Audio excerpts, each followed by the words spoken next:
అలా నేను మిస్సేసరావు. సుప్రీంకోర్టు ఆదేశాలు వచ్చిన తర్వాత కూడా జగన్మోహన్ రెడ్డి గారి మీద విచారణ వేగవంతంగా జరగట్లేదు. రోజువారీ విచారణ అసలు జరగట్లేదు. ఇప్పుడు సుప్రీంకోర్టు అమికస్ క్యూరీ చాలా సీరియస్గా రెస్పాండ్ అయింది. దేశంలో ఉండేటువంటి ప్రజాప్రతినిధుల మీద ఉన్న కేసులు పూర్తి చేయాలి విచారణను. ఆ విచారణ పూర్తి చేసిన తర్వాతనే మిగతా కేసుల గురించి పట్టించుకోండి అని చెప్పి అమికస్ క్యూరీ ఒక రిపోర్ట్ ఇవ్వడం జరిగింది సుప్రీంకోర్టుకి. ఎప్పుడైతే అమికస్ క్యూరీ ఈ రిపోర్ట్ ఇచ్చారో జగన్మోహన్ రెడ్డి గారి గుండెల్లో రైళ్లు పెరుగుతున్నాయి, ఆయన అభిమానుల్లో కూడా రైళ్లు పెరుగుతున్నాయి. కారణం ఏంటంటే 12 సంవత్సరాలకు పైగా జగన్మోహన్ రెడ్డి గారు బెయిల్ మీద ఉన్నారు. జగన్మోహన్ రెడ్డి గారి కేసులు టచ్ చేయడానికి కూడా జడ్జిలు కొంతమంది వెనక్కి దగ్గుతున్నారు. ఎన్నోసార్లు నాట్ బిఫోర్ ఎన్నోసార్లు తీర్పు ఇచ్చేటువంటి సమయంలో బదిలీ అయినటువంటి సందర్భాలు ఉన్నాయి. మరి ఇప్పుడు అమికస్ క్యూరీ ఇచ్చినటువంటి రిపోర్టు ప్రకారం చూస్తే జగన్మోహన్ రెడ్డి గారు ఆయన కేసులు విచారణ అనేది ఇంకెవరు ఆపలేరా అని అంటే, ఇప్పుడు ఆ రిపోర్ట్ని కనుక చూస్తే నిజంగానే ఎవరు ఆపలేరేమో అనిపిస్తుంది. అది ఇంప్లిమెంట్ అయితే మరి సుప్రీంకోర్టుకి అమికస్ క్యూరీ ఏమి ఇచ్చారు? అమికస్ క్యూరీ ఇచ్చినటువంటి రిపోర్టు బేస్ చేసుకొని జగన్మోహన్ రెడ్డి గారి కేసుల మీద రోజువారీ విచారణ చేస్తే మరి జగన్మోహన్ రెడ్డి గారు అరెస్ట్ అయ్యే అవకాశం ఉందా? సో జగన్మోహన్ రెడ్డి గారు వ్యక్తిగత హాజరు నుంచి కూడా మినహాయింపు పొందినటువంటి సమయంలో అది కూడా అమికస్ క్యూరీ పరోక్షంగా ప్రస్తావించారు దాంట్లో రిపోర్ట్లో. మరి ఆ రిపోర్ట్స్ అన్నీ కూడా జగన్మోహన్ రెడ్డి గారిని జైలుకు పంపించేలాగా కనిపిస్తూ ఉన్నాయా?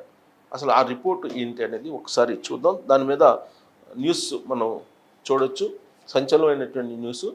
జగన్ సహా ప్రజాప్రతినిధుల కేసుల్లో రోజువారీ విచారణ, అమికస్ క్యూరీ హన్సారియా సిఫారసు, అఫిడవిట్పై నేడు సుప్రీంకోర్టు విచారణ. సుప్రీం చెప్పిన వాయిదాలేనని అఫిడవిట్లో అసంతృప్తి. అమికస్ క్యూరీ రెస్పాండ్ అయిందంటే చిన్న విషయం అయితే కాదు. సుప్రీం చెప్పిన వాయిదాలేనని అఫిడవిట్లో అసంతృప్తి. ఎంపీలు ఎమ్మెల్యేలపై 4732 క్రిమినల్ కేసులు పెండింగ్. చాలామంది నిందితులు కోర్టులకే రావడం లేదు. వరుసగా 2 సార్లు హాజరు కాకుంటే నాన్ బెయిలబుల్ వారెంట్లు జారీ చేయాలి. నిజమే, అది కనుక నిజమైతే ఇప్పుడు జగన్మోహన్ రెడ్డి గారి మీద ఎన్ని నాన్ బెయిలబుల్ వారెంట్లు వచ్చిండేయా? 3 ఏళ్లకు పైగా పెండింగ్లో ఉన్న కేసుల ట్రయల్ పూర్తయ్యాకే ప్రత్యేక కోర్టులకు ఇతర కేసులు ఇవ్వాలి. సో ఇది కనుక నిజమైతే జగన్మోహన్ రెడ్డి గారి కేసు ఆయన అరెస్ట్ కావడం, జైలుకు పోవటం మళ్ళీ ఖాయం. ఇంకా ఆ దిశగా ఆదేశాలు ఇవ్వాలని హన్సారియా అమికస్ క్యూరీ హోదాలో సుప్రీంకోర్టుకి సిఫారసు చేశారు. జగన్తో పాటు పలువురు నేతల కేసుల విచారణ ఇక వేగవంతం అయ్యేటువంటి అవకాశం. దీనికి సంబంధించిన పూర్తి పాఠం ఒకసారి చదువుదాం. ప్రస్తుత మాజీ ఎంపీలు ఎమ్మెల్యేలపై దాఖలైనటువంటి కేసుల్లో పురోగతి లేదు. వారి కేసులను ప్రత్యేక కోర్టులు ఉదారంగా వాయిదా వేసిస్తున్నాయి. సాక్షులను నిర్దిష్ట తేదీల్లో న్యాయస్థానాల్లో హాజరుపరచడంలో దర్యాప్తు సంస్థలు విఫలమవుతున్నాయి. దర్యాప్తు ట్రయల్ విషయాల్లో ప్రజాప్రతినిధుల ప్రభావం అధికంగా ఉన్నట్లు కనిపిస్తుందని సీనియర్ న్యాయవాది అమికస్ క్యూరీ విజయ్ అన్సారియా సుప్రీంకోర్టుకు నివేదించారు. కేసుల సత్వర విచారణకు సుప్రీంకోర్టు ఆదేశాలు ఇచ్చినా పదే వాయిదాలు పడుతున్నాయని చెప్పారు. ఈ నేపథ్యంలో కేసుల సత్వర పరిష్కారానికి తాజాగా మార్గదర్శకాలు ఇవ్వాలని ఆయన అభ్యర్థించారు. పలువురు ప్రజాప్రతినిధులు కోర్టుల్లో విచారణకు రావడమే లేదని వరుసగా 2 సార్లు, మళ్ళీ 11వ పేజీలో ఉంది దీనికన్నా, వరుసగా 2 సార్లు కానీ గైరు హాజరైతే ఏమవుతుంది అనే దాని మీద కూడా పూర్తి పాఠం, పూర్తి రిపోర్ట్ ఇచ్చారు. ఈ రిపోర్ట్ 11వ పేజీలో కంటిన్యూషన్లో ఉంది. సో 11వ పేజీలో మనం చూద్దాం. ఇదే కనుక నిజమైతే జగన్మోహన్ రెడ్డి గారికి అరెస్ట్ కావడం అనేది ఖాయంగా అయితే కనిపిస్తుంది. అంటే గతంలో కూడా సుప్రీంకోర్టు ఇలాంటిది మెన్షన్ చేశారు, బట్ పట్టించుకోలేదు.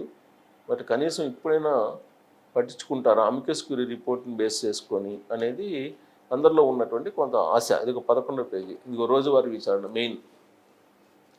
వరుసగా 2 రోజులు హాజరు కానిటువంటి వారి అరెస్టుకు 2 వాయిదాలకి వరుసగా హాజరు కాకపోతే కనుక వారికి అరెస్టుకు నాన్ బెయిలబుల్ వారెంట్లు జారీ చేయాలని తన తాజా అఫిడవిట్లో కోరారు.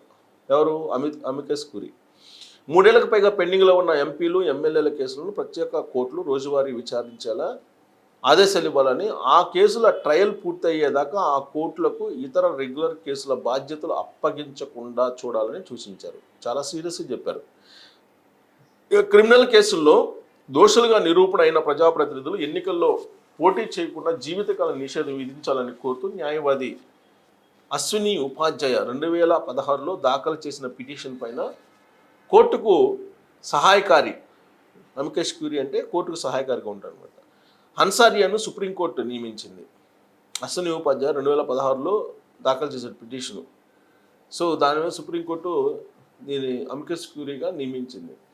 ఆయా కేసుల్లో పురోగతిపై ఆయన 2 రోజుల కింద 21వ అఫిడవిట్ను దాఖలు చేశారు.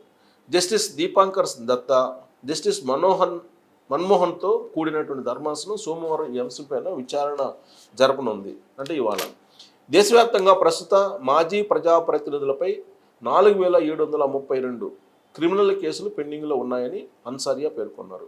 ఇందులో 892 కేసులు ఒక్క 2024లోనే నమోదయ్యాయి, అంటే గత ఏడాది.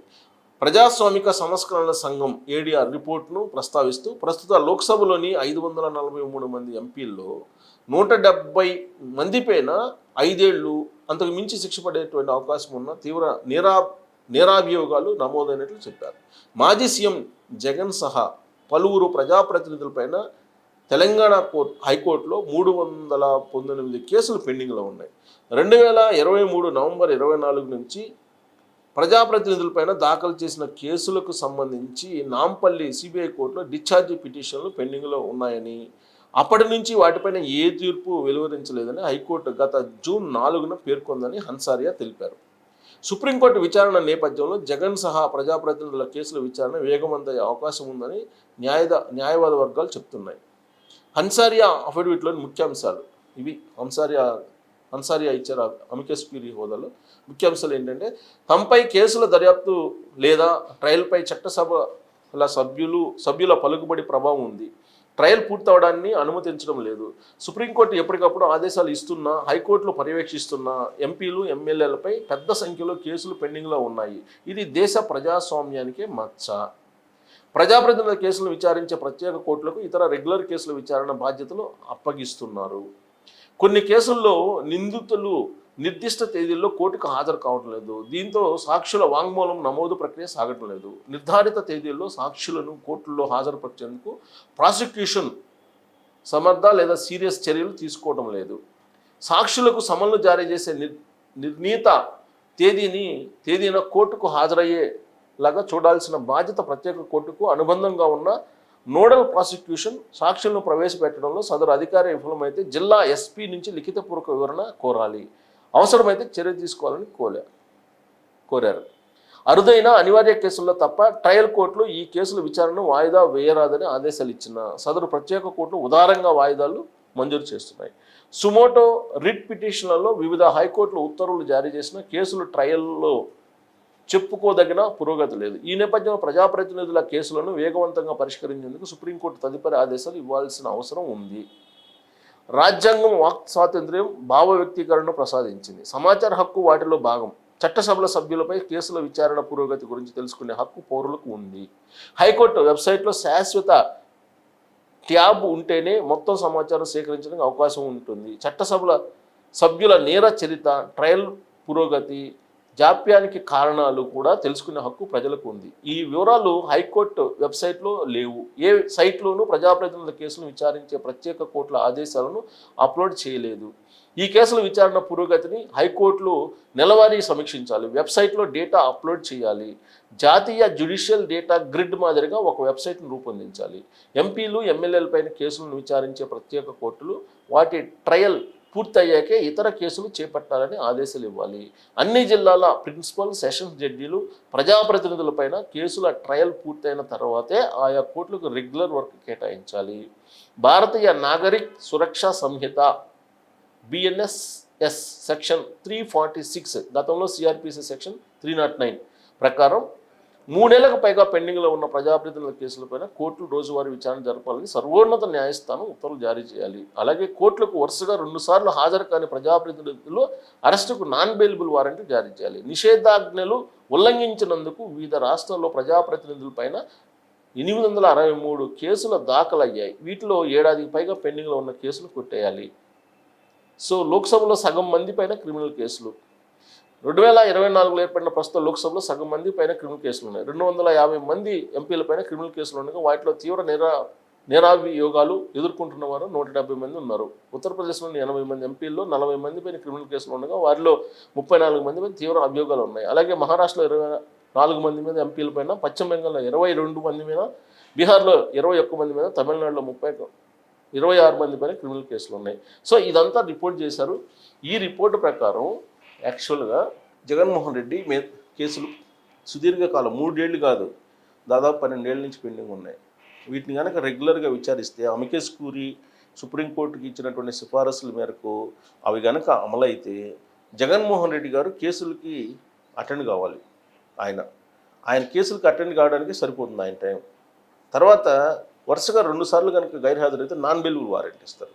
ప్లస్ కేసులు ట్రయల్ పూర్తయితే ఆయన జైలుకి వెళ్ళిన అవకాశం ఉందని న్యాయవాదులు చెప్తున్నారు. సో ఇప్పుడు అమికేస్ క్యూరీ అన్సారియా ఇచ్చినటువంటి ఒక సిఫారసు ఏదైతే ఉందో అదైతే వైఎస్ఆర్ కాంగ్రెస్ పార్టీలో ఆందోళన అయితే కలిగిస్తుందని చెప్పి మనం భావించడానికి అవకాశం ఉంది. మరి గతంలో సుప్రీంకోర్టు ఇలాంటి ఆదేశాలను ఇచ్చింది. మరి ఇప్పుడు ఆయన కాకపోతే అమికేస్ క్యూరీ రెస్పాండ్ అయ్యారు. మరి దానికి దీనికి తేడా ఏంటంటే పెద్దగా ఉండకపోవచ్చు అంటున్నారు.